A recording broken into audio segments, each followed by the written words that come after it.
దుర్గా ఫాస్ట్గా జాయిన్ అవ్వమనండి అమ్మా మిగిలిన వాళ్ళని.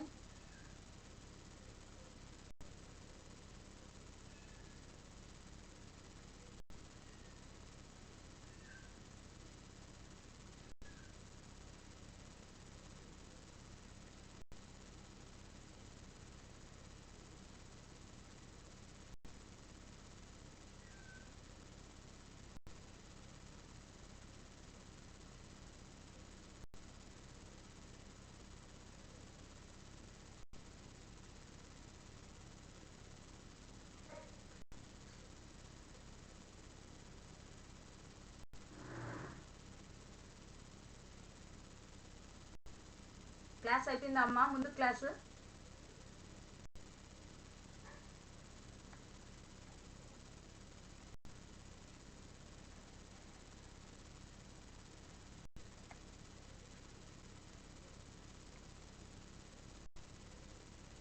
లత, పవిత్ర వాళ్ళకి చెప్పావా? ఇన్ఫార్మ్ చేశారా?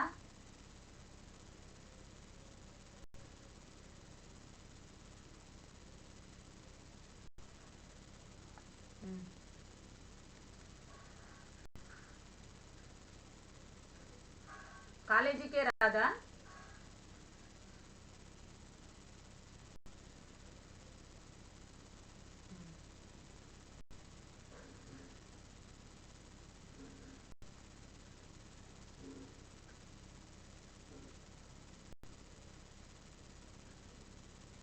సుబ్రహ్మణ్యం మిగిలిన వాళ్ళు జాయిన్ అవ్వమన్నారు ఫాస్ట్గా. తరుణ్ వీళ్ళంతా, Dhananjay.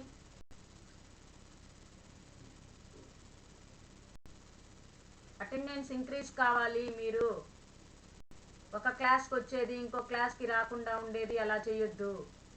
Attendance most important. Second BZC Telugu medium ప్రతి ఒక్కరూ క్లాస్కి అటెండ్ కావాలి. పర్సంటేజ్ ఇంప్రూవ్ అవ్వాలి. తక్కువ స్ట్రెంగ్త్ వస్తూ ఉన్నారు క్లాసులకి.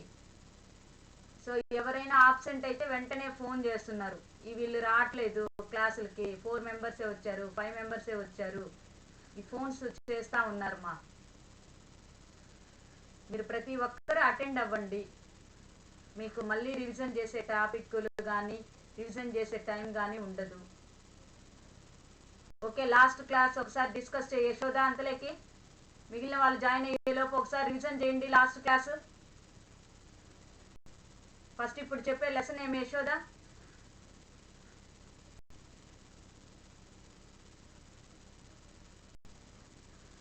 ధనుంజయ్,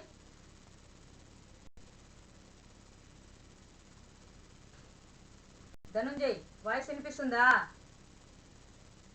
యశోద వాయిస్ వినిపిస్తుందా? కానీ ఒకసారి చెప్పు, ఏం క్లాస్ ఉంది, ఏం టాపిక్ ఒకసారి. ఇప్పుడు ఏ లెసన్ జరుగుతుంది, ఏమేం టాపిక్స్ జరిగాయి ఇంతవరకు, ఏమేమి జరిగాయి?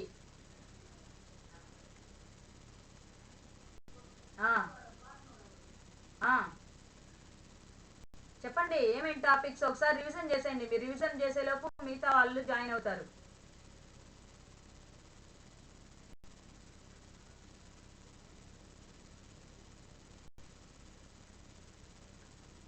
ఇప్పుడు ఫస్ట్ నుంచి టాపిక్ ఒకసారి చెప్పుకుంటూరా. ఎన్ఎంఆర్ అంటే ఏంటి? ఈరోజు మీకు 2 అవర్స్ ఉన్నాయి తెలుసా?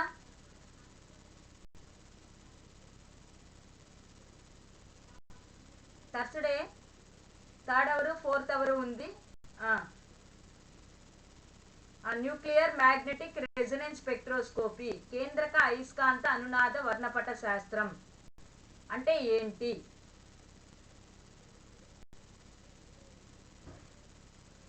కేంద్రక అయస్కాంత అనునాద వర్ణపట శాస్త్రం అంటే ఏంటి?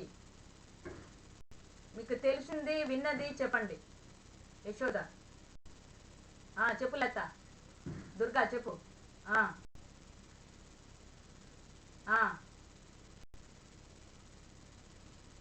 Very good. పైకి భూస్థాయి నుంచి ఉద్రిక్త స్థాయికి వెళ్తుంది, అంటే ఆల్ఫా స్పిన్ నుంచి బీటా స్పిన్కి వెళ్తుంది. తిరిగి భూస్థాయికి వచ్చేటప్పుడు 180 యథాస్థితికి వచ్చేటప్పుడు భూస్థాయికి వచ్చేటప్పుడు 180 డిగ్రీస్ దగ్గర ఏమవుతుంది, బాహ్య అయస్కాంత క్షేత్రానికి వ్యతిరేకంగా దిశ మార్చుకుంటుంది. దాన్ని ఏమంటాము, ఫ్లిప్పింగ్ అంటాము. Very good. ఇప్పుడు మనకు ఆ వ్యతిరేక దిశలో 180 డిగ్రీస్కి మనకు భూస్థాయికి యథాస్థితికి రావటానికి ఎంతైతే శక్తి కావాలో ఆ శక్తి దేనికి సమానము, అది గ్రహించిన ఆల్ఫా స్పిన్ నుంచి బీటా స్పిన్కి వెళ్ళడానికి ఎంతైతే శక్తి గ్రహిస్తుందో అంతే శక్తిని తిరిగి అది ఏం చేస్తుంది, భూస్థాయికి తిరిగి వ్యతిరేక దిశలో మార్చుకొని తన దిశని ఫ్లిప్పింగ్ అయ్యి వచ్చి చేరుతుంది. సో ఇప్పుడు ఎలా అయితే మనకు ఆ ఫ్లిప్ అయ్యి వ్యతిరేక దిశలో మనకు వచ్చి చేరుతుందో ఆ కావలసిన శక్తిని మనము నోట్ చేస్తుంది డిటెక్టర్. అది రెజొనెన్స్. ఎంత శక్తి అవసరమైందో ఆ శక్తిని డిటెక్టర్ నోట్ చేస్తుంది. ఆ నోట్ చేసిన దాని ఆధారంగా మనకు ఏమవుతుంది, ఒక్కొక్క స్పెక్ట్రా అనేది వస్తుంది. ఇది బేసిక్ ప్రిన్సిపల్. మీకు ఆ సూత్రం అర్థమైంది కదా నాయన? సో ఎలక్ట్రాన్ ఎట్లయితే తిరుగుతూ ఉంటుందో అదే మాదిరిగా ప్రోటాన్ కూడా ఆవేశం ఉంది కాబట్టి అది కూడా స్పిన్ మ్యాగ్నెట్ లాగా భ్రమణం చెందుతూ ఉంటుంది. ఒక బాహ్య అయస్కాంత క్షేత్రాన్ని పెట్టినప్పుడు తన యొక్క దిశని మార్చుకొని భూస్థాయి నుంచి ఉద్రిక్త స్థాయికి వెళ్తుంది. తిరిగి ఉద్రిక్త స్థాయి నుంచి భూస్థాయికి వచ్చేటప్పుడు తిరిగి 180 డిగ్రీస్లో ఫ్లిప్పింగ్ జరిగి రెజొనెన్స్ ఆధారంగా కిందకి వస్తుంది.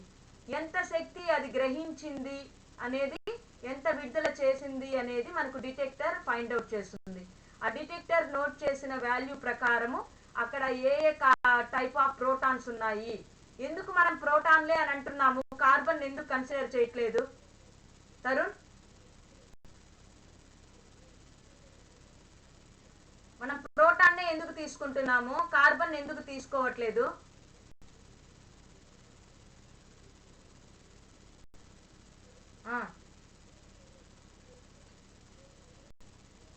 చెప్పండి. ఇప్పుడు కార్బన్, ఇప్పుడు ఈథేన్ అంటే CH3 కానీ కార్బన్ ఎందుకు కన్సిడర్ చేయట్లేదు, కార్బన్ స్పెక్ట్రాన్ని ఎందుకు తీసుకోము?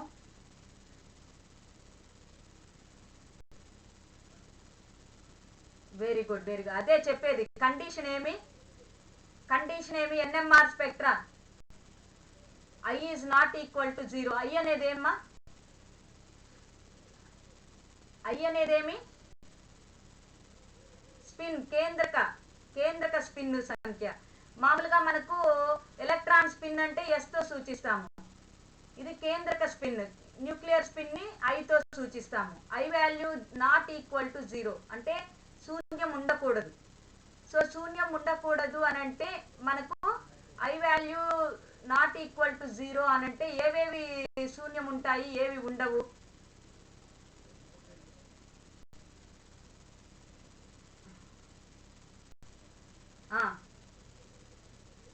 బేస్ సంఖ్యలో పరమాణు సంఖ్య కానీ ద్రవ్యరాశి సంఖ్య కానీ ఒకటి బేస్ సంఖ్యలో ఉండాలి. కండిషన్స్ మీకు ఒక టేబుల్ చెప్పాను. బేస్ సంఖ్య, సరి సంఖ్య, పరమాణు సంఖ్య బేస్ సంఖ్య, ద్రవ్యరాశి సంఖ్య సరి సంఖ్య. ఒక ఎగ్జాంపుల్ చెప్పండి.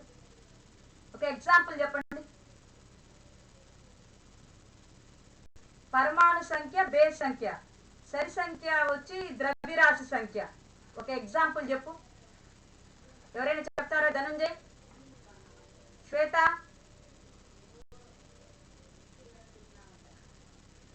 అది కాదు నాయనా.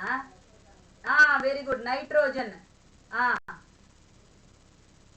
అటామిక్ నెంబర్ వచ్చి 7, అటామిక్ మాస్ వచ్చి 13. 13 14 14 7 14. ఓకేనా? కార్బన్ వచ్చి 13 6. ఇప్పుడు నైట్రోజన్ వచ్చి 7 వచ్చి పరమాణు సంఖ్య బేస్ సంఖ్య అయింది, ద్రవ్యరాశి సంఖ్య వచ్చి 14 అయింది. ఓకేనా? కార్బన్ C13 C12 అనేది వ్యక్తపరచదురా. C12 కార్బన్ ఐసోటోపులు అంటే పరమాణు సంఖ్య ఒకటే ఉంటుంది, ద్రవ్యరాశి సంఖ్య వేరువేరుగా ఉంటే వాటిని ఐసోటోపులు అంటాము. ఇప్పుడు కార్బన్ C6 12, కార్బన్ C6 13. ఈ రెండిట్లో ఏది మనకు NMR స్పెక్ట్రా ఇస్తుంది?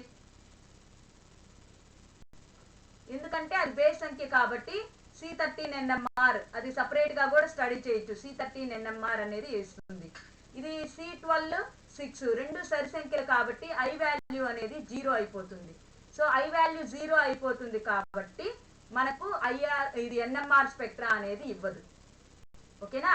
సో కండిషన్ ఏమి అంటే I is not equal to 0 కన్నా ఎక్కువ ఉండాలి. అలాంటి పరిస్థితుల్లో మాత్రమే మనకు NMR స్పెక్ట్రా అనేది ఇస్తుంది. ఇది కండిషన్. ఓకేనా? సో నెక్స్ట్ ఏం చెప్పాము? సూత్రం చెప్పాము, తర్వాత కండిషన్స్ I వాల్యూ ఎలా ఉండాలి చెప్పాను, తర్వాత సిగ్నల్స్ ఎలా ఇస్తుంది అనేది చెప్పాము. తుల్య ప్రోటాన్లు అంటే ఏంటి, అసమతుల్య ప్రోటాన్లు అంటే ఏంటి చెప్పాను. తుల్య ప్రోటాన్లు అంటే ఏంటి శ్వేత? తుల్య ప్రోటాన్లు అంటే ఏంటి, అసమతుల్య ప్రోటాన్లు అంటే ఏంటి? దుర్గా, లత ఎవరో ఒకరు చెప్పండి. ప్రసాద్, తుల్య ప్రోటాన్లు అంటే ఏంటి, అసమతుల్య ప్రోటాన్లు అంటే ఏంటి? ధనుంజయ్,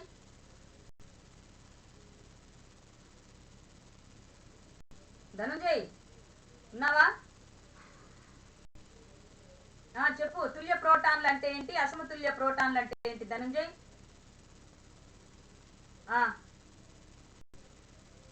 అంటే పక్కన చుట్టుపక్కల ఒకే ఎన్విరాన్మెంట్, పరిసరాలన్నీ ఒకటేగా ఒకే సమానమైన ప్రోటాన్లు కలిగి ఉంటే దాన్ని తుల్య ప్రోటాన్లు అంటారు. ఇప్పుడు బెంజీన్ తీసుకున్నాము, ప్రతి కార్బన్ పైన ఒక హైడ్రోజన్ వచ్చింది, CH3 ఇది కూడా తుల్య ప్రోటానా కాదా? తుల్య ప్రోటాన్. ఇటువైపు కార్బన్ 3 హైడ్రోజన్లు, రెండో కార్బన్ పైన కూడా కార్బన్ 3 హైడ్రోజన్లు. తుల్య ప్రోటాన్లు. అసమతుల్య ప్రోటాన్లు అంటే ఇప్పుడు CH3CH2Cl ఇథైల్ క్లోరైడ్ లో CH3 ప్రోటాన్ల యొక్క ఇది వేరుగా ఉంది, CH2 కి వేరుగా ఉంది. CH2 లో కార్బన్ పైన ఉండే 2 హైడ్రోజన్లలో ఇక్కడ Cl తో బంధింపబడి ఉంది. కాబట్టి తుల్య ప్రోటాన్లు, అసమతుల్య ప్రోటాన్లు అంటే ఏంటి చెప్పాము. ఎన్ని రకాల తుల్య ప్రోటాన్లు ఉంటాయో మనకు అన్ని సిగ్నల్స్ వస్తాయి. అది సిగ్నల్స్ ఎలా ఏర్పడతాయి అనేది చెప్పాను. సో సూత్రం అంటే ఏంటి, NMR సూత్రం ఏంటి, తర్వాత దాని కండిషన్స్ ఏమి, తుల్య ప్రోటాన్లు అంటే ఏంటి, అసమతుల్య ప్రోటాన్లు అంటే ఏంటి, నెక్స్ట్ మళ్ళీ స్ప్లిట్టింగ్ కూడా చెప్పాను. స్ప్లిట్ ఎలా అవుతుంది, రూల్ ఏమ్మా, రూల్ ఏంటి, రూల్ కండిషన్ ఏంటి, స్ప్లిట్టింగ్. ఇప్పుడు CH3CH2Cl ఎన్ని సిగ్నల్స్ ఇస్తుంది దుర్గా, ఎన్ని సిగ్నల్స్ ఇస్తుంది? CH3CH2Cl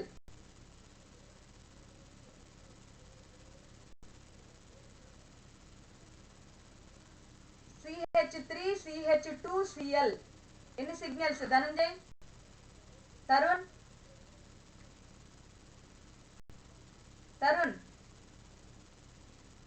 2. ఏది మా? వెరీ గుడ్, చెప్పరా అంతే. దేని వల్ల సిగ్నల్స్ వస్తాయా? CH3 వల్ల ఒక సిగ్నల్ వస్తుంది, CH2 వల్ల సిగ్నల్ వస్తుంది. CH3 వల్ల ఏ సిగ్నల్ వస్తుంది? వచ్చే ఒక సిగ్నల్ మళ్ళీ స్ప్లిట్ అవుతుంది, స్పిన్ కప్లింగ్ అని చెప్పాను నేను. CH3 A type of signal ఇస్తుంది? వెరీ గుడ్ అంతే. ట్రిప్లెట్ వస్తుంది, ఎందుకంటే CH3 పక్కన CH2 ఉంది, అంటే పక్కన ఉండే కార్బన్ పైన 2 హైడ్రోజన్లు ఉన్నాయి. N+1 అంటే 2 హైడ్రోజన్లు కాబట్టి N వాల్యూ 2 అవుతుంది. సో N+1 అంటే 2+1 3 వస్తే దాన్ని ట్రిప్లెట్ అంటాం. సో CH2 ఎన్ని సిగ్నల్స్ వస్తుందమ్మా, స్ప్లిట్ అవుతుంది?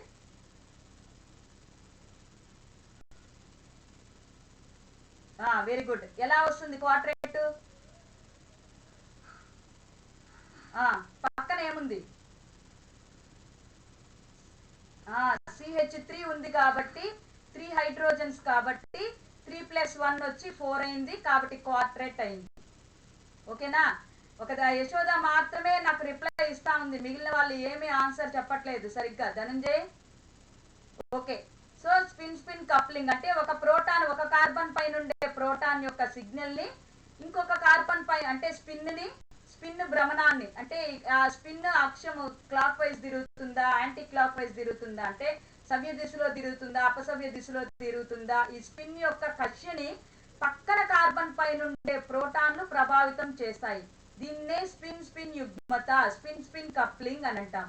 అందువల్ల మనకు యాక్చువల్ గా CH2 ఒక సిగ్నల్ ఇవ్వాలి, ఒక లైన్ ఇవ్వాలి, CH3 ఒక లైన్ ఇవ్వాలి. కానీ మనకు CH3 అనేది 3గా డివైడ్ అయిపోయి ట్రిప్లెట్ వస్తుంది. CH2 ఒక లైన్ ఉండాల్సింది 4గా క్వార్టెట్ గా వస్తుంది.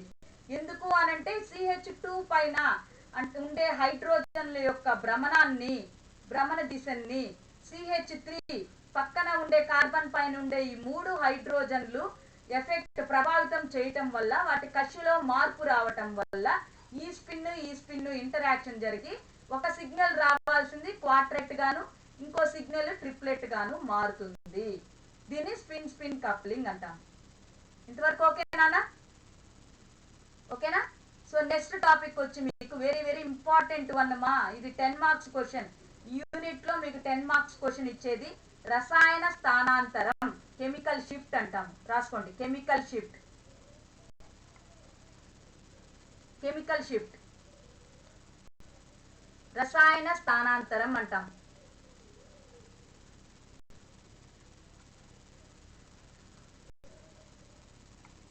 షేరింగ్ కనిపిస్తుందా? కనిపిస్తుంది కదా? ఓకే నాన్న, చూడండి ఇక్కడ ఇది ప్రోటాన్, యారో కనిపిస్తుంది కదా? సో ఇది ప్రోటాన్, ఇది ఎలక్ట్రాన్. ఇప్పుడు ఏమవుతుంది, ఈ ఎలక్ట్రాన్ తిరుగుతూ ఉంటుంది. ఇది ఏం చేస్తుంది, ఇది భ్రమణం చెందుతున్నప్పుడు ఇది కూడా భ్రమణం చెందుతూ ఉంటుంది. దీన్ని ఎప్పుడైతే బాహ్య అయస్కాంత క్షేత్రంలో ఉంచుతామో మనము, ఈ బాహ్య అయస్కాంత క్షేత్రంకి 2 రకాల దిశలుగా మార్చుకుంటుంది.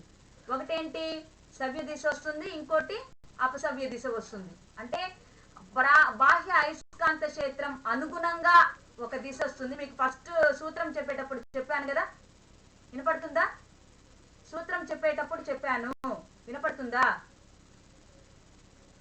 ఓకే. సో ఇది సవ్య దిశలో తిరుగుతుంది. అంటే ఇక్కడ ఉండే ఈ బాహ్య అయస్కాంత క్షేత్రం దిశగా మీకు చెప్పాను లాస్ట్ క్లాస్ మీకు, నార్త్ సౌత్ అనుకోండి. బాహ్య అయస్కాంత క్షేత్రంది సౌత్ నార్త్ ఉంది అనుకోండి. ఇదేం చేస్తుంది, నార్త్ ఒకవేళ రిపల్షన్ వస్తే వికర్షణ రావడం వల్ల దిశని మార్చుకుంటుంది. అంటే ఇక్కడ ఆ బాహ్య అయస్కాంత క్షేత్రానికి అనుగుణంగా మనకు రొటేట్ అవుతుంది. దీన్నే మనము ఏమంటామంటే ప్రిసిషనల్ ఫ్రీక్వెన్సీ, ప్రిసిషనల్ పౌనఃపున్యము లేదా లార్మర్ పౌనఃపున్యం అని కూడా అంటాం. అంటే దీనికి బాహ్య అయస్కాంత క్షేత్రము స్టాండర్డ్ గా మనము జనరల్ గా 1.41 టెస్లా ఉపయోగిస్తాము. ఫ్రీక్వెన్సీ వచ్చి 60 మెగాహెర్ట్జ్ ని ఉపయోగించుకుంటుంది. సో ఇక్కడ ఈ బాహ్య అయస్కాంత క్షేత్రంకి అనుగుణంగా కూడా ఇది రొటేట్ అవుతుంది లేదా వ్యతిరేక దిశలో రొటేట్ అవుతుంది.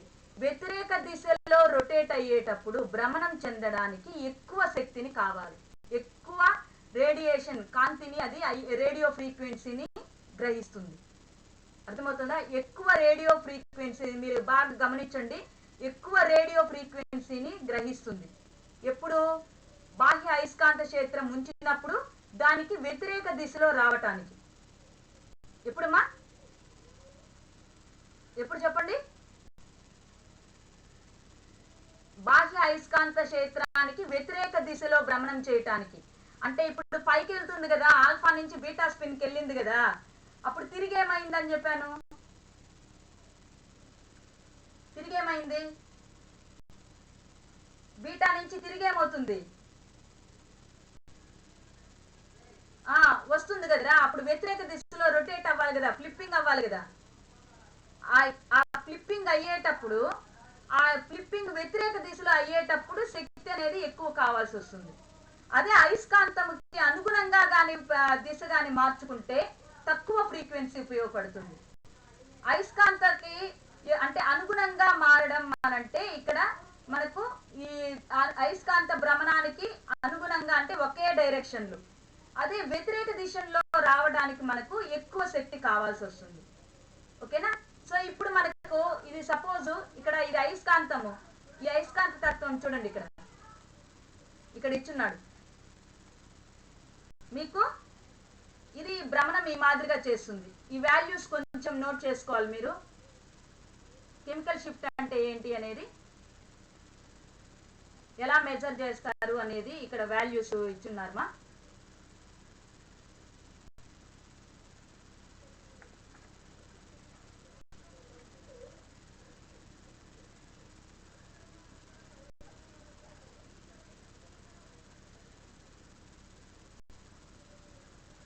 ఇక్కడ చూడండి, దీన్ని టెట్రామిథైల్ సిలేన్ అని అంటాం. రాసుకుంటున్నారా? దుర్గా రాస్తున్నారమ్మా? ఇక్కడ చూడండి, మనము ఇది వదిలేసేయండి, పైది వదిలేసేయండి. కెమికల్ షిఫ్ట్, రసాయన స్థానాంతరం. మనం తీసుకున్న శాంపుల్ ఎంతైతే గ్రహించిందో, ఇది మీకు డయాగ్రామ్ చూపిస్తాను నేను. రసాయన స్థానాంతరం విలువ ఎక్కడైతే సిగ్నల్ వచ్చిందో దాని విలువ మైనస్ రెఫరెన్స్. రెఫరెన్స్ అంటే ఏంటి? ఇక్కడ ఏది రెఫరెన్స్? ఏది రెఫరెన్స్? రెఫరెన్స్ ఏమి రా? దీని పేరేమి? దీని పేరేమి? టిఎంఎస్ అని అంటాము, టెట్రామిథైల్ సిలేన్ అని అంటాము. ఇక్కడ చూడండి, 4 CH3లు తుల్య ప్రోటాన్ల లేదా అసమతుల్య ప్రోటాన్ల? తుల్య ప్రోటాన్ల, అసమతుల్య ప్రోటాన్ల? తుల్య ప్రోటాన్. కాబట్టి ఇది తుల్య ప్రోటాన్ అయ్యేసరికి ఒకే ఒక సిగ్నల్ ఇస్తుంది, అంటే ఒక లైనే ఇస్తుంది.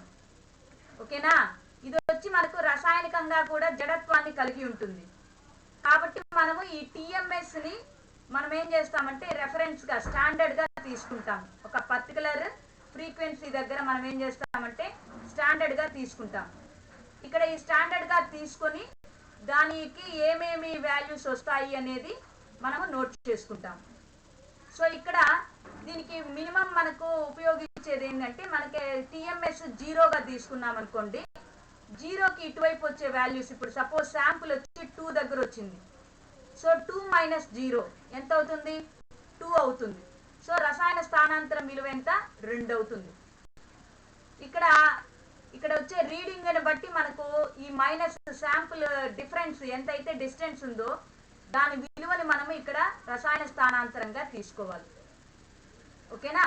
సో ఇక్కడ రసాయన స్థానాంతరము అంటే ఏంటి అంటే, మనకి తీసుకున్న నమూనా ఎక్కడైతే సిగ్నల్ ఇస్తుందో ఆ స్థానం యొక్క ఫ్రీక్వెన్సీ మరియు టిఎంఎస్ యొక్క ఫ్రీక్వెన్సీ, ఈ రెండింటిని మైనస్ చేస్తే వచ్చే విలువని మనము ఆ డిస్టెన్స్, ఆ డిఫరెన్స్ ని, ఆ దూరాన్ని మనం ఏమంటామంటే రసాయన స్థానాంతరం అని అంటాం.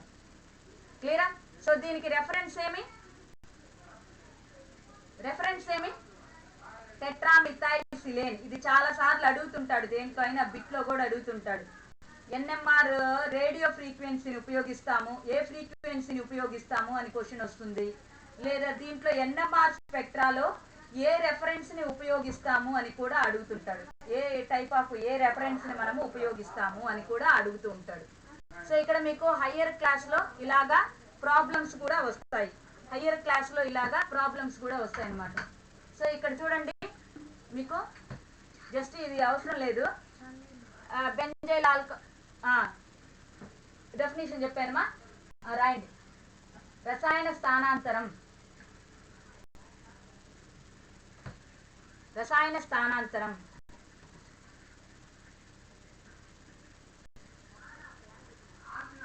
ప్రమాణ విలువకు, టిఎంఎస్ యొక్క ప్రమాణ పౌనఃపున్య విలువకు మరియు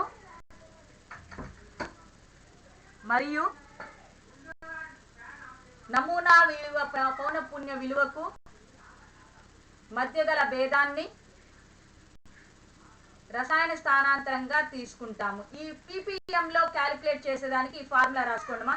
పీపీఎం లో క్యాలిక్యులేట్ చేయడానికి ఫార్ములా ఇది ఇక్కడ రాసుకోండి మా. పీపీఎం లో క్యాలిక్యులేట్ చేయడానికి ఇన్స్ట్రుమెంట్, అంటే కొన్నిసార్లు కెమికల్ షిఫ్ట్ క్యాలిక్యులేట్ చేయడానికి హెడ్జెస్ లో పీపీఎం లో పార్ట్స్ పర్ మిలియన్ అంటాము. పీపీఎం అని అంటే పార్ట్స్ పర్ మిలియన్ అని అంటాము. పార్ట్స్ పర్ మిలియన్ లో క్యాలిక్యులేట్ చేయడానికి మీకు ఇవి ఫార్ములా అనేది ఉపయోగపడుతుంది. ఓకేనా? తర్వాత వచ్చేసరికి ఇక్కడ కూడా సేమ్ అదే మాదిరిగా చూడండి. Signal for CH2 delta mu వచ్చి ఎంత అనేది కనుక్కోమన్నారు. ఈ ఫార్ములా జస్ట్ మీకు ఊరికే ఎట్లా అనేది మాత్రమే, మీకేం సిలబస్ లో లేదు. ఈ ప్రాబ్లమ్స్ అన్ని సిలబస్ లో లేవురా మీకు. జస్ట్ దీన్ని బేస్ చేసుకొని హయ్యర్ క్లాసెస్ లో మీకు ఇలా ప్రాబ్లమ్స్ ఇస్తారు. అంతేగాని మీకు ఇప్పుడు సెకండ్ ఇయర్ లో మీకు ఈ సిలబస్ లో లేదు. మీరు మళ్ళీ టెన్షన్ పడద్దు. ఈ ఫార్ములా రాసుకోండి. Delta mu hedges divided by delta mu instrument. Delta mu hedges divided by delta mu instrument. ఇది రాసుకోండి. రాసుకుంటున్నారా? అంటే ఈ ఫార్ములాలో కెమికల్ షిఫ్ట్ ఇచ్చాడు, డెల్టా మ్యూ కనుక్కోమన్నాడు. ఈ రెండింటిని ఇంటూ చేస్తే డెల్టా మ్యూ వచ్చేస్తుంది.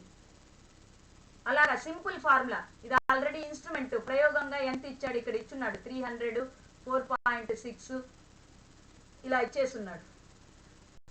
ఓకేనా? ఇది ఇప్పుడు మీకు ఈ కెమికల్ షిఫ్ట్ స్కేల్ ఎలా వస్తుంది, ఏ విధంగా డయాగ్రామ్ ఉంటుంది అనేది ఒకసారి చూడండి. మనకి ఇప్పుడు కెమికల్ షిఫ్ట్ లో రెఫరెన్స్ వచ్చి TMS. ఎప్పుడు కూడా మనము రైట్ సైడ్ చూడండి, ఇక్కడ గమనించండి, స్కేల్ ఇలా తీసుకుంటాము. ppm లో తీసుకున్నప్పుడు పార్ట్స్ పర్ మిలియన్ లో మనకు డెల్టాతో సూచిస్తాము. ఇక్కడ చూడండి 0, 1, 2, 3, 4, 10 దాకా ఉంది మా. ఇక్కడ లాస్ట్ మీకు కనిపిస్తుందా TMS అని? ఇక్కడ మనకు సిగ్నల్ వస్తుంది. ఈ TMS కి ఈక్వలెంట్ ప్రోటాన్స్ కాబట్టి అన్ని సమానంగా ఉన్నాయి కాబట్టి మనకు ఇక్కడ మనకు ఒక సిగ్నల్ వస్తుంది. ఒకే ఒక సిగ్నల్. ఇది రాసుకోండి మీరు ఒకసారి. ఇది టేబుల్ లాగా ఇది వేయండి అమ్మా.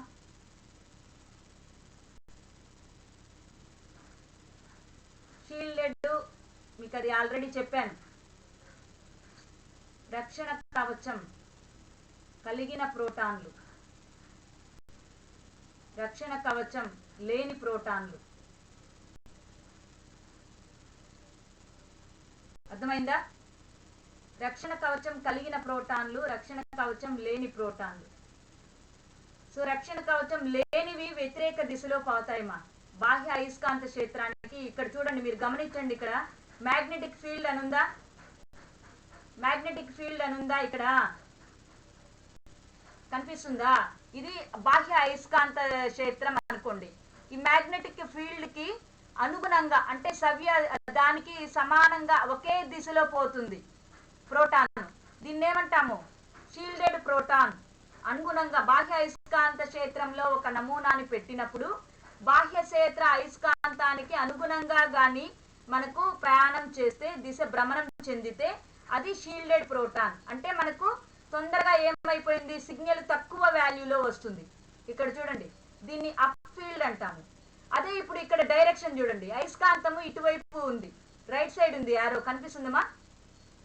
యారో రైట్ సైడ్ కనిపిస్తుంది. కానీ డి షీల్డెడ్ కి యారో ఎటువైపు ఉంది? ఆపోజిట్ లో ఉంది. అంటే ఇదేంటి మీనింగ్ అంటే బాహ్య అయస్కాంత క్షేత్రానికి వ్యతిరేక దిశలో భ్రమణం చేయాలి. అంటే డైరెక్షన్ మార్చుకోవాలి. ఇప్పుడు మనము పైకి వెళ్ళినప్పుడు నార్త్ సౌత్ ఉంది, పైకి వెళ్ళినప్పుడు సౌత్ నార్త్ అయింది. తిరిగి ఏమవ్వాలి? తిరిగి యథాస్థితికి నార్త్ సౌత్ కి రావాలి. అర్థమైందా? సో పైన పోయినప్పుడు సౌత్ నార్త్ ఉంది, తిరిగి భూస్థాయికి వచ్చేటప్పుడు ఏమైంది? అది ఏమైంది చెప్పండి? నార్త్ సౌత్ కి మార్చుకుంది. అంటే డైరెక్షన్ చేంజ్ అయిపోయింది. ఈ బాహ్య అయస్కాంత క్షేత్రానికి వ్యతిరేక దిశలో రావాలి అది. సో వ్యతిరేక దిశలో రావటానికి ఎక్కువ శక్తిని, అది ఎక్కువ ఫ్రీక్వెన్సీని గ్రహిస్తుంది. ఆ ఎక్కువ ఫ్రీక్వెన్సీని గ్రహించేవి మనకు డీ షీల్డెడ్ ప్రోటాన్స్ అని అంటాం. సో కాబట్టి వాల్యూ వచ్చి డౌన్ ఫీల్డ్. డౌన్ ఫీల్డ్ ఇక్కడ మీరు గుడ్డిగా గుర్తుపెట్టుకోండి. రక్షణ కవచం లేని proton deshielded, down field. D గుర్తుగా పెట్టుకోండి. Deshielded, down field. Shielded, up field. Shielded protons అంటే రక్షణ కవచం ఉండే ప్రోటాన్లు. అంటే తొందరగా మనకు సిగ్నల్ ఇస్తాయి, తక్కువ ఫ్రీక్వెన్సీతో సిగ్నల్ ఇస్తాయి. అదే మనకు డీ షీల్డెడ్ ప్రోటాన్ అంటే అయస్కాంత క్షేత్రానికి వ్యతిరేకంగా ప్రయాణం చేయాలి. ఆ వ్యతిరేకంగా ప్రయాణం చేసేదానికి మనకు ఏమవుతుంది, ఎక్కువ ఫ్రీక్వెన్సీని అది గ్రహించాలి. ఎక్కువ ఫ్రీక్వెన్సీని గ్రహించాలి అని అంటే మనకు ఏమేమి డిఫరెన్స్ వస్తుంది. ఇప్పుడు మనకు సపోజ్ ఇక్కడ మీకు ఒకటి వచ్చింది మా సిగ్నల్, ఈ ఇక్కడ లైను, ఈ టిఎంఎస్ వచ్చి 0 దగ్గర వచ్చింది, ఇక్కడ వచ్చి 10 వచ్చింది అనుకోండి, లేదా 8 వచ్చింది అనుకోండి. 8 వచ్చింది. ఈ 0 నుంచి 8 దాకా ఎంతైతే డిఫరెన్స్ ఉందో ఆ వాల్యూని మనము రసాయన స్థానాంతరం అంటాము. ఇక్కడ ఏంటంటే మనకు పొజిషన్ చేంజ్ అయింది. మీకు అర్థమైందా? ఇక్కడ అర్థమైందా నాయన? వాల్యూ షిఫ్టింగ్ అర్థమైందా? వాల్యూ చూడండి, ఇక్కడ చూడండి రా, మీకు ఇది టిఎంఎస్, ఇది 0కి వచ్చేసింది. ఓకేనా? సో ఈ 0కి ఇక్కడ సిగ్నల్ వస్తుంది, ఇది ఒక సిగ్నల్ వచ్చింది. ఇక్కడికి వచ్చేసరికి 4 దగ్గర వచ్చింది అనుకోండి. ఈ డిఫరెన్స్ ఉంది కదా, పొజిషన్ ఎక్కడ డిస్టెన్స్ ఉంది కదా, ఇది 0 నుంచి 4కి మధ్య ఈ డిఫరెన్స్ ఉంది కదా, అర్థమవుతుందా? ఇది కెమికల్ షిఫ్ట్ అంటాం. రసాయన స్థానాంతరం. రసాయన స్థానము అంటే పొజిషన్ లో మార్పు, ఎంత పొజిషన్ లో మార్పు వచ్చింది. ఇంకోటి వచ్చి సిగ్నల్ 6 దగ్గర వచ్చింది, ఇంకోటి వచ్చి 8 దగ్గర వచ్చింది. ఇలా పొజిషన్ లో టిఎంఎస్ నుంచి ఎంత దూరంలో సిగ్నల్ ఏర్పడింది అనేదే మనకు రసాయన స్థానాంతరం అవుతుంది. ఇప్పుడు ఈ రసాయన స్థానాంతరం అనేది దేని మీద ఆధారపడి ఉంటుంది? ఇప్పుడు క్లియరా? రసాయన స్థానాంతరం అంటే ఒక పదార్థాన్ని మనం తీసుకున్నామా. ఇప్పుడు సపోజ్ మీకు ఇథైల్ క్లోరైడ్ పెట్టాను. ఇథైల్ క్లోరైడ్ లో CH3CH2Cl అని ఉంది. ఓకేనా? సో CH3 అనేది ఏ రకము, CH2 అనేది బి రకము. CH3CH2 తుల్య ప్రోటాన్లు కాదు. ఒకటేమో CH2Cl కాబట్టి Cl మీకు ప్రభావ అంశాల్లో వస్తుంది. Cl ఉంది కాబట్టి రుణ విద్యుత్తాత్మకత ఉంది కాబట్టి అది ఆ ప్రోటాన్ పైన ఉండే ఎలక్ట్రాన్ సాంద్రతని గ్రహిస్తుంది. గ్రహించడం వల్ల అది రక్షణ లేని ప్రోటాన్ గా అయిపోతుంది. ఆ రక్షణ లేని ప్రోటాన్ డీషీల్డెడ్ కాబట్టి ఇప్పుడు CH2 అనేది మనకు 8 దగ్గర వచ్చింది అనుకో, CH3 అనేది 2 దగ్గర వచ్చింది అనుకోండి. ఒకటి షీల్డెడ్ ప్రోటాను, ఇంకోటి డీషీల్డెడ్ ప్రోటాను. ఇప్పుడు 0 నుంచి 2 అనేది ఒకటే ఉంది డిస్టెన్స్. అంటే ఈ CH3కి వచ్చి తక్కువ స్థానాంతరం ఉంది, అదే CH2కి వచ్చి ఎక్కువ స్థానాంతరం ఉంది. ఎంత విలువ అంటే టిఎంఎస్ నుంచి ఈ డిస్టెన్స్ ఎంత ఉంది, ఎంత పీక్ లో మనకు ఏర్పడింది, ఏ స్థానంలో ఏర్పడింది, ఈ తేడానే మనం ఏమంటామంటే రసాయన స్థానాంతరం అంటాం.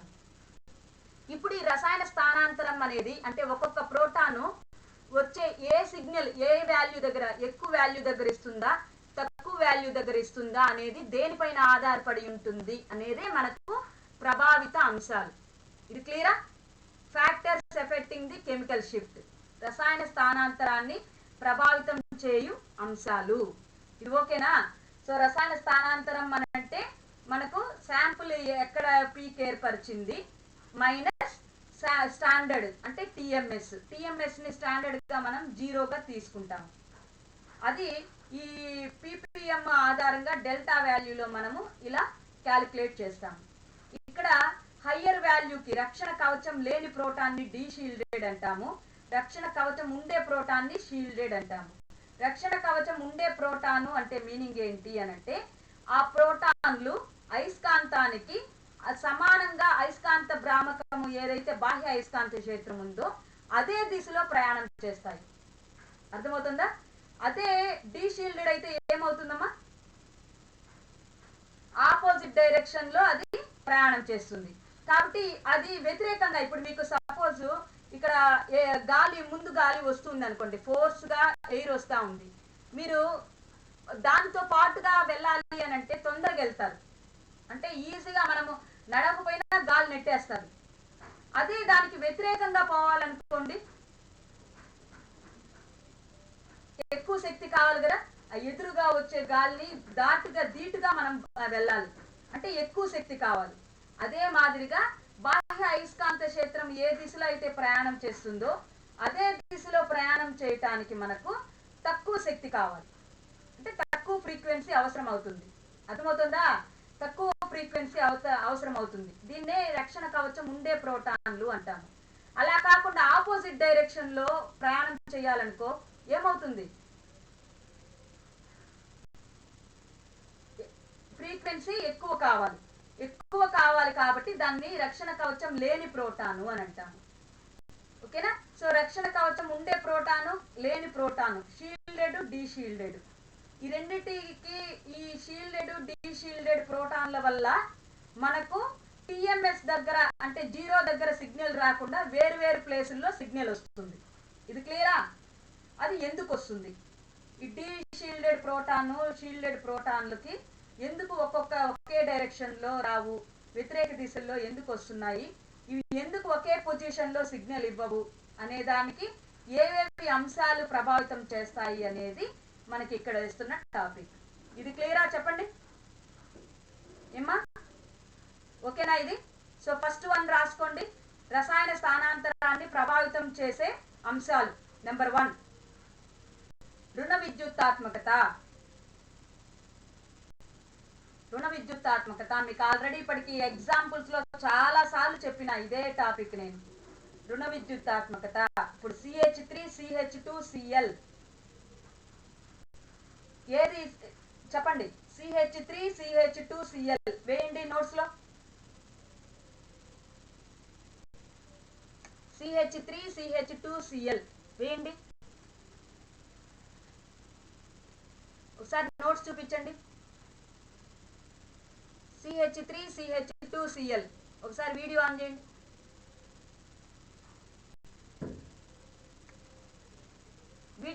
నాన్న.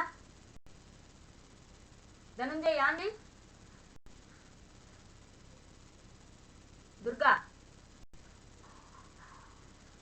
CH3CH2Cl రాశారు కదమ్మా. ఇది AB పెట్టండి.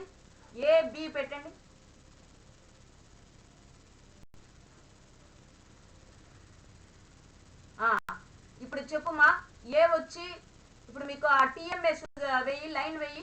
టిఎంఎస్ లైన్ వేయండి అమ్మా. అంటే స్ట్రైట్ గా లైన్ వేసి జీరో దగ్గర టిఎంఎస్ ఒక సిగ్నల్ పెట్టండి. జీరో దగ్గర అంతే ధనంజయ్. ఒక లైన్ వేసి ఒక 0 0 1 2 ఇట్లా రాసిల్లా. దుర్గా రాసింది, వెరీ గుడ్. అంతే జీరో దగ్గర స్ట్రైట్ గా లైన్ పెట్టమ్మా. లెఫ్ట్ సైడ్ కి రాయి. 0 1 2 3 4 5 6 ఇందాక దాంట్లో చూపించాను నేను. అంతే ధనంజయ్ అట్లే రాయి. ప్రవీణ్ ఇప్పుడు జీరో దగ్గర ఒక స్ట్రైట్ లైన్ పెట్టండి.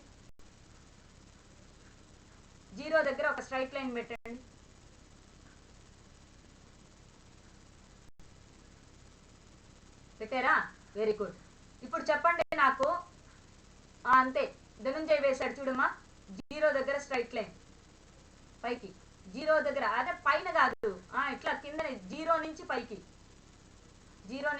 అది జీరో నుంచి పైకి వేసారు. ఇప్పుడు చెప్పండి. ఏ అనేది CH3 అనేది ఏ రాశారు, CH2 అనేది బి రాశారు కదా. సో CH3 ఎక్కడొస్తుంది సిగ్నల్ చెప్పండి.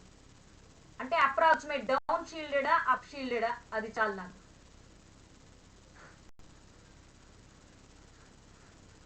ధనంజయ్ అర్థమైందా? మీకు 2 రకాల ప్రోటాన్లు ఉన్నాయి ఇక్కడ. CH3 ఉంది, CH2 ఉంది. ఇప్పుడు మీకు రుణ విద్యుత్తాత్మకత Cl అనేది రుణ విద్యుత్తాత్మక కలిగింది, అవునారా? ఇది దేంతో బంధించబడి ఉంది? CH3 తోనా Cl? చూడండి, Cl దేంతో బాండింగ్ లో ఉంది? CH2 తో కదా. అప్పుడు CH2 ప్రభావితం చెందుతుంది కదా. అంటే కార్బన్ పైన C పైన ఉండే ఈ 2 హైడ్రోజన్ల యొక్క సాంద్రతని ఈ Cl లాగేసుకుంటుంది. రుణ విద్యుత్తాత్మకత ఎక్కువ కదా, కాబట్టి అది అట్రాక్ట్ చేసేస్తుంది. అట్రాక్ట్ చేయడం వల్ల ఇదేమైంది? రక్షణ కవచం లేని ప్రోటాన్ అయిపోతుంది, డీషీల్డెడ్ ప్రోటాన్ అయిపోతుంది. అప్పుడు బి వచ్చి బి దగ్గర రాయండి. డీషీల్డెడ్ ప్రోటాన్, రక్షణ కవచం లేని ప్రోటాను రాయండి. బి దగ్గర CH2 పైన రాయండి. ఒక యారో లాగా పెట్టుకొని గుర్తుగా రాయండి. రక్షణ కవచం లేని ప్రోటాను, రక్షణ కవచం లేని ప్రోటాను, అంతే. ఇప్పుడు చెప్పండి నాయన, CH2 అనేది డీషీల్డెడ్ ప్రోటాన్ అయితే CH3 అనేది షీల్డెడ్ ప్రోటాన్, రక్షణ కవచం ఉండే ప్రోటాన్. ఇప్పుడు చెప్పండి, డౌన్ ఫీల్డ్ కి ఏది వస్తుంది, అప్ ఫీల్డ్ కి ఏది వస్తుంది, ఎక్కువ వాల్యూ ఏది వస్తుంది?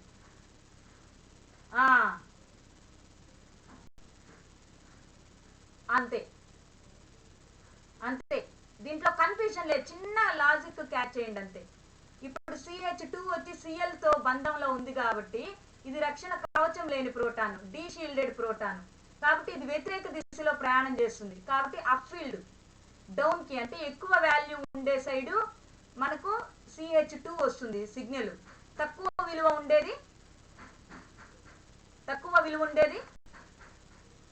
చెప్పండి, TMS కి దగ్గర వస్తుంది, అప్ ఫీల్డ్ అంటాం. క్లియరా? ఇది డౌట్ అయిందా? సో ఇది క్లియర్ అయిందా ఒకటి? సో రసాయన స్థానాంతరంలో మొదటిది ప్రభావితం చేసే అంశం వచ్చి ఫస్ట్దేమి రుణ విద్యుత్తాత్మకత. ఫస్ట్ పాయింట్ రాసుకోండి, రుణ విద్యుత్తాత్మకత.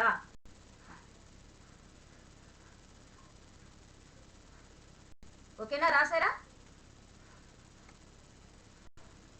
ఫస్ట్ ప్రభావితం చేయే అంశాలు ఒకటి ఏమి, రుణ విద్యుత్తాత్మకత. దాంట్లో రాయండి, రుణ విద్యుత్తాత్మకత కలిగిన సమూహము, రుణ విద్యుత్తాత్మకత కలిగిన సమూహము ప్రోటాన్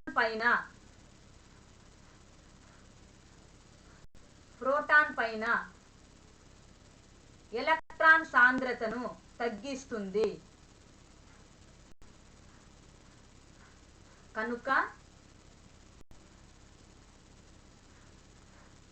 ఆ ప్రోటాను రక్షణ కవచం లేని ప్రోటానుగా వ్యవహరిస్తుంది. డీషీల్డెడ్ ప్రోటాన్ రక్షణ కవచం లేని ప్రోటానుగా వ్యవహరిస్తుంది.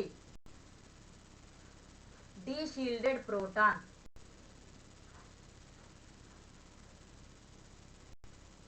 కనుక ఈ ప్రోటాను